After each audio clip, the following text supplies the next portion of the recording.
Hello बच्चों, नमस्कार। मैं आशुतोष स्वागत करता हूं आप सभी का स्टेनो टॉप तक पर। अभी तक हम प्रतिलेखन संख्या 7 तक कवर कर चुके हैं और अभी हम प्रतिलेखन संख्या 8 को कवर कर रहे होंगे 3 अलग अलग स्पीड में। तो चलिए शुरू करते हैं प्रतिलेखन संख्या 8। Ready, 3, 2, 1 start.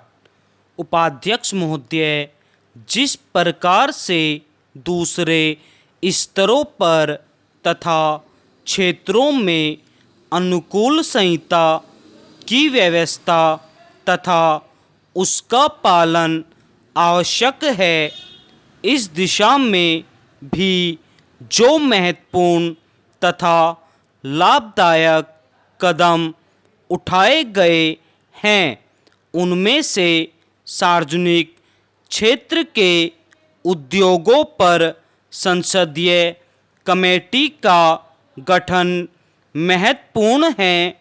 परंतु इस संबंध में यदि कार्य का स्वस्थ विकास करना चाहते हैं तो कमेटी के क्रियाकलापों पर संसद अनावश्यक हस्तक्षेप न करे।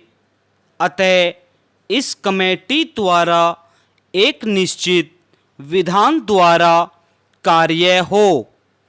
इसके लिए संसद केवल नीति संबंधी प्रश्नों तथा समालोचनाओं तक भी अपने को सीमित रखें।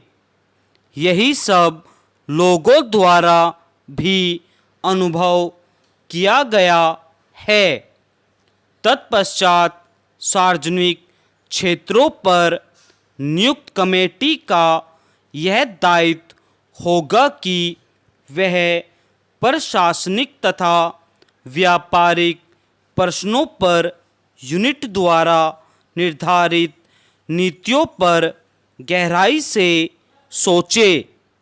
संसद के पास पहले ही इतने कार्य होते हैं कि वह यूनिटों के सब पहलुओं का परीक्षण नहीं कर सकती। इसलिए यह सारा कार्यभार कमेटी पर हो जाता है। सीमित समय होने के बावजूद भी एक कमेटी ने प्रत्येक यूनिट के कार्यों का पूरी तरह से निरीक्षण करने का प्रयत्न किया है और इस संबंध में लाभदायक सुझाव दिए हैं। विस्तृत प्रश्नावली भेजने के अतिरिक्त कमेटी के सदस्यों ने योजनाओं का तात्कालिक निरीक्षण भी किया है। अधिकारियों से भी आवश्यक पूछताछ की है तथा अपनी रिपोर्ट तैयार करने से पूर्व दूसरी आवश्यक जानकारी भी प्राप्त की है। इस प्रकार से यूनिटों में जहां कहीं सुधार की आवश्यकता रही है, कमेटी इस बारे में महत्वपूर्ण भूमिका अदा करती रही है। इस प्रकार के सार्वजनिक क्षेत्र के उद्योगों के संबंध में सरकार का क्या कुछ रवैया हो, इस बारे में भी प्रयत्न किए जाते रहे हैं। सर्वांगीण विकास के लिए यह भी जरूरी है कि सरकार तथा सार्वजनिक क्षेत्रों के उद्योगों के संबंध में सब लोगों द्वारा ठीक प्रकार से जान लिया जाए। इस संबंध में सरकार यूनिटों के लिए कुछ मार्गदर्शन निर्धारित कर रही है।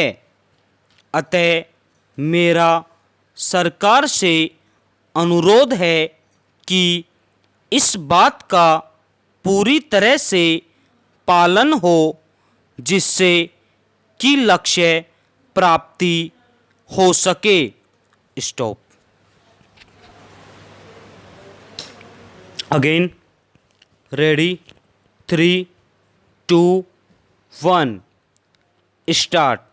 उपाध्यक्ष महोदय, जिस प्रकार से दूसरे स्तरों पर तथा क्षेत्रों में अनुकूल संहिता की व्यवस्था तथा उसका पालन आवश्यक है, इस दिशा में भी जो महत्वपूर्ण तथा लाभदायक कदम उठाए गए हैं, उनमें से सार्वजनिक क्षेत्र के उद्योगों पर संसदीय कमेटी का गठन महत्वपूर्ण है। परंतु इस संबंध में यदि कार्य का स्वस्थ विकास करना चाहते हैं तो कमेटी के क्रियाकलापों पर संसद अनावश्यक हस्तक्षेप न करे।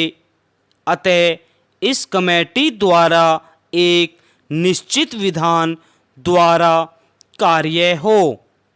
इसके लिए संसद केवल नीति संबंधी प्रश्नों तथा समालोचनाओं तक भी अपने को सीमित रखे। यही सब लोगों द्वारा भी अनुभव किया गया है। तत्पश्चात सार्वजनिक क्षेत्रों पर नियुक्त कमेटी का यह दायित्व होगा कि वह प्रशासनिक तथा व्यापारिक प्रश्नों पर यूनिट द्वारा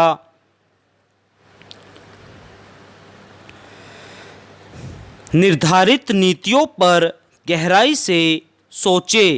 संसद के पास पहले ही इतने कार्य होते हैं कि वह यूनिटों के सब पहलुओं का परीक्षण नहीं कर सकती। इसलिए यह सारा कार्यभार कमेटी पर हो जाता है। सीमित समय होने के बावजूद भी एक कमेटी ने प्रत्येक यूनिट के कार्यों का पूरी तरह से निरीक्षण करने का प्रयत्न किया है और इस संबंध में लाभदायक सुझाव दिए हैं।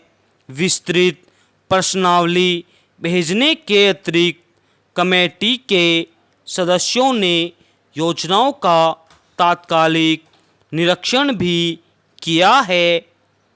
अधिकारियों से भी आवश्यक पूछताछ की है तथा अपनी रिपोर्ट तैयार करने से पूर्व दूसरी आवश्यक जानकारी भी प्राप्त की है।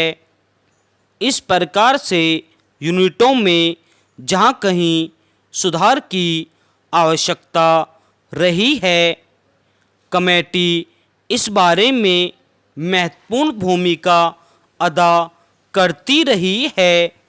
इस प्रकार के सार्वजनिक क्षेत्र के उद्योगों के संबंध में सरकार का क्या कुछ रवैया हो, इस बारे में भी प्रयत्न किए जाते रहे हैं।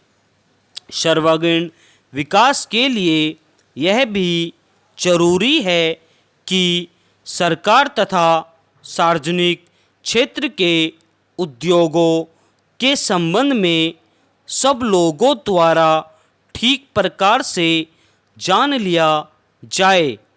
इस संबंध में सरकार यूनिटों के लिए कुछ मार्गदर्शन निर्धारित कर रही है।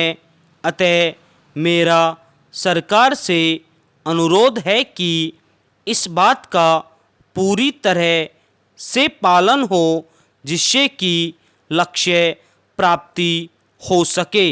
स्टॉप।